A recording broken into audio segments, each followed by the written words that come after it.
जब पूरी दुनिया अंतरिक्ष में पहुंच रही है, पूरी दुनिया अपने तकनीक का विस्तार कर रही है, तो आप कबर खोदने में लगे हुए हैं। और बाकी से कहते हैं औरंगजेब का कोई मसला उठा दे तो उससे कहते तुम्हें चंद्रमा पे नहीं जाना, तुम्हें सूरज पे नहीं जाना, मंगल पे घर नहीं बनाना, फ्लैट नहीं काटने। चलो ताजमहल तोड़ते हैं, चलो लाल किला तोड़ते हैं, चलो पूरे देश में खोदते हैं, सारी सड़कें तोड़ते हैं। मंगोल इतने काबिल कब से हो गए कि ताजमहल बनवा लेंगे? कपड़ा पहनने का शऊर नहीं था, बैठने उठने खाने का शऊर नहीं था, वो ताजमहल बनवा लेंगे। तब महिलाएं निकल के महल जाती थी शाहजहां के बुलावे पे, तो जो रास्ते में भिखारी खड़े होते थे वो भी इतने ज्ञानवान हो गए कि वो कहते थे शाहजहां का नाश्ता जा रहा है, ये शाहजहां का खाना जा रहा है। उनको हम बता रहे हैं संत, उन्होंने अपनी बीवी को जब दफनाया उसके हफ्ता भर के भीतर उसकी छोटी बहन से निकाह कर लिया। और लोग इस कहानी हमको समझाते हैं कि शाहजहां तो बहुत दिन तक पागल हुआ घूमता रहा, बाकी काम बाद में, जहां गए वहां रेड लाइट एरिया पहले बसाया। बहन की लड़की, चाची की लड़की, मामा की लड़की, अपनी लड़की, कोई बची नहीं, ये थे हो गए। आप बता रहे हो ये बांसुरी बजाते थे, बड़े भारी सांस्कृतिक थे। टीवी वाले भाई पिक्चर चालू करो बे। आंकड़े चिल्ला चिल्ला के कह रहे हैं कि देश आपके हाथों में सुरक्षित नहीं है। आपकी जहां डबल इंजन की सरकार है और जहां आपकी सरकार है, दोनों की दोनों सरकारें फेल हो चुकी हैं और आपका डबल इंजन कबाड़ा इंजन हो चुका है, वो काम करना बंद हो चुका है, फेल हो चुका है आपका इंजन। मस्त जोक मारा। और अब सवाल आता है मानवर, अपराध कैसे रुकेंगे? अपराध करने वाले लोग कौन है? अपराध फैलाने वाले लोग कौन है? कम्युनल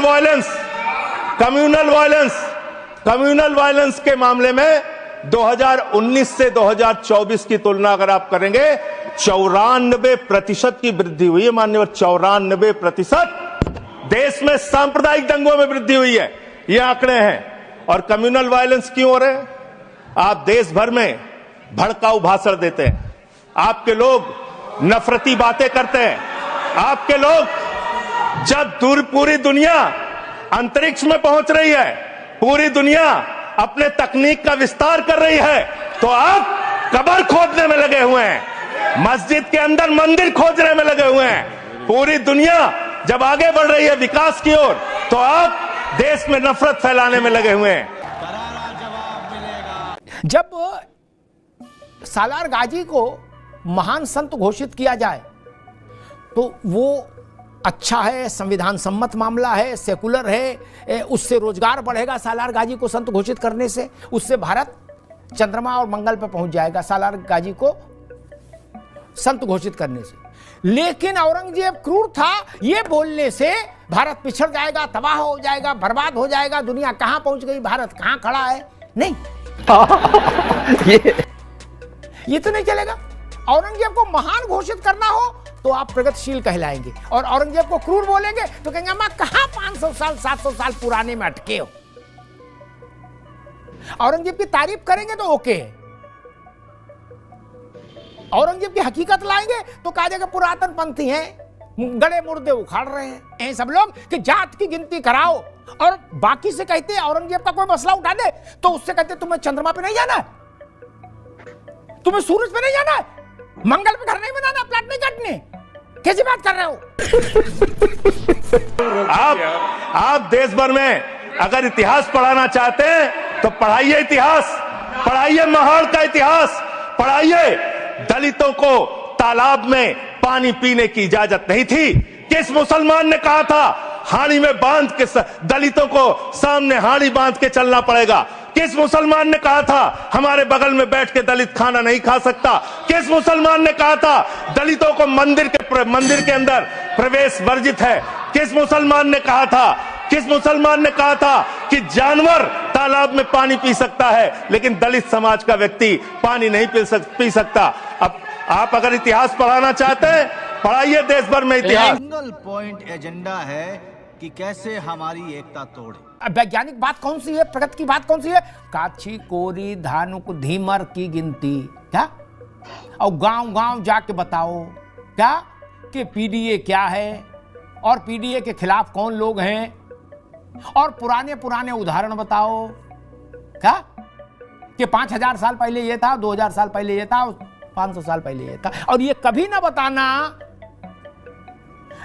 कभी गलती से भी ये ना बता देना कि इस हिंदुस्तान में बिन कासिम के आने से पहले और मुगलों के बाद समय तक 85 पिछड़े और दलित वर्ग के लोग राजा रहे, महाराजा रहे, ये कभी ना बताना क्या, क्योंकि ये बताएंगे तो झूठ खत्म हो जाएगा। महाराजा सुहेलदेव कौन थे? ब्राह्मण थे कि ठाकुर थे? क्या बात है सर, क्या बात है सर। अगर आप इतिहास पढ़ाना चाहते हैं, मुगलों का इतिहास पढ़ाना चाहते हैं, पढ़ाइए मुगलों का इतिहास। लेकिन गृह मंत्री जी यहां पे बैठे हैं, मैं पूछना चाहता हूं, एएसआई प्रोटेक्टेड जो संस्थान है, जो संपत्तियां हैं, वो आपकी हैं, आपकी सुरक्षा में है। वो चाहे ताजमहल हो, वो चाहे लाल किला हो, वो चाहे देश की तमाम मुगलों ने, अंग्रेजों ने जिन लोगों ने संपत्तियां बनाई, वो सारी की सारी संपत्तियां आपके द्वारा संरक्षित है। और आप ही के लोग कहते हैं इसको हम तोड़ डालेंगे, इसको हम खोद डालेंगे, इसको हम उजाड़ डालेंगे। तो चलो ताजमहल तोड़ते हैं, चलो लाल किला तोड़ते हैं। तकलीफ हुआ है बेचारे को, बोल बोल। चलो ये अंग्रेजों ने जो दिल्ली का रेलवे स्टेशन बनाया, इसको तोड़ते हैं। चलो पूरे देश में खोदते हैं, सारी सड़कें तोड़ते हैं, सारे पुल तोड़ते हैं, पूरे देश में तोड़फोड़ करते हैं।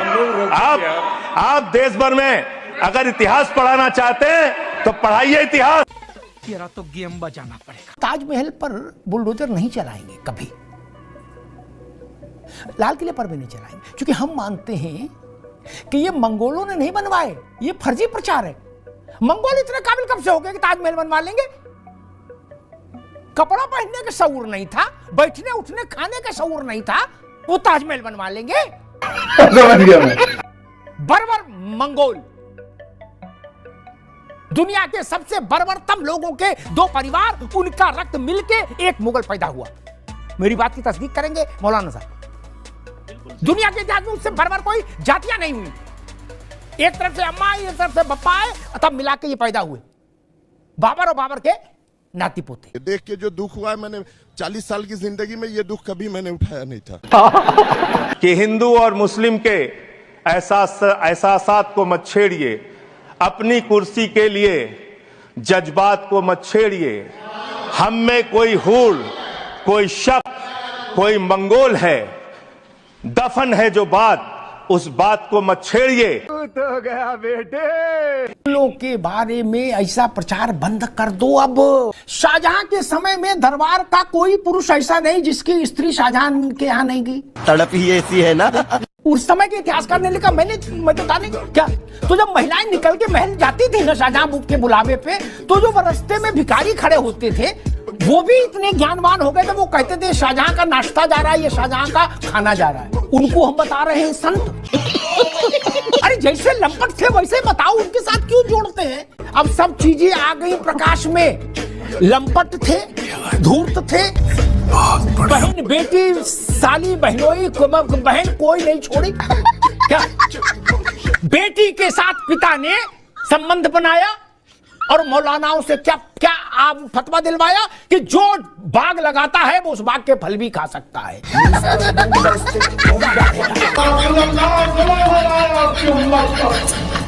पीटो छाती, छाती पीटो पीट। मुगलिया कुश्ता बनाया, उसको खाया, सिर्फ इतने काम में रहे और कोई काम ही नहीं। बाकी काम बाद में, जहां गए वहां रेड लाइट एरिया पहले बसाया। बहन की लड़की, चाची की लड़की, मामा की लड़की, अपनी लड़की कोई बची नहीं। और जिनके लिए कहा जाता है कि शाहजहां वो बहुत भारी इश्क मोहब्बत की मिसाल थे, उन्होंने अपनी बीवी को जब दफनाया उसके हफ्ता भर के भीतर उसकी छोटी बहन से निकाह कर लिया। और लोग इस कहानी हमको समझाते हैं कि शाहजहां तो बहुत दिन तक पागल हुआ घूमता रहा।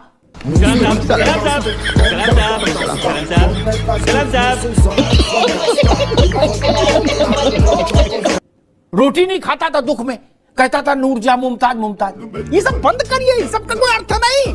मुगल कोई बहुत सोफिस्टिकेटेड लोग नहीं थे मित्र। क्या ये झूठ है कि उनके समय के एक इतिहासकार ने लिखा, मुफ्ती साहब अभी नहीं, एक उनके समय के एक इतिहासकार ने लिखा कि औरंगजेब गया दक्खन, जब तो उसके साथ जो सिपाही थे उनको रास्ते में प्यास लगी तो उन्होंने अपने साथ चलने वाले घोड़े के गले की नस काटी और उससे उसके रक्त को पीकर प्यास बुझाई। ये थे मुगल। आप बता रहे हो ये बांसुरी बजाते थे, बड़े भारी सांस्कृतिक थे,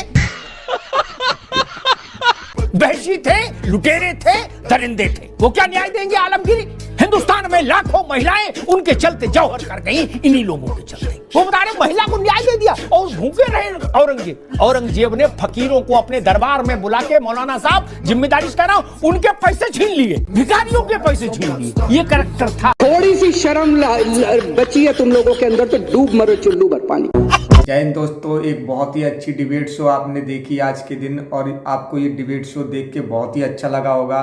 आपके एक बहुत ही बड़े नेता जो सांसदी में जिन्होंने बयान दिया है और मुगलों के ऊपर भर भर के जो तारीफ़ें की हैं और हिंदुओं के लिए इनके मुंह से दो शब्द नहीं निकलते, वो भी हिंदुस्तान जैसे राज्य में रहकर, तो आप इनकी मानसिकता समझ सकते हैं और पब्लिक भी समझ रही है। और इसी सांसदी और पार्लियामेंट में जो इन्होंने खड़े होकर मुगलों की तारीफ़ें की है, उसी को ऊपर एक जर्नलिस्ट ने बहुत अच्छे से इनको रोस्ट किया है और जवाब दिया है। आई होप आपको इनका जवाब बहुत ही अच्छा लगा होगा।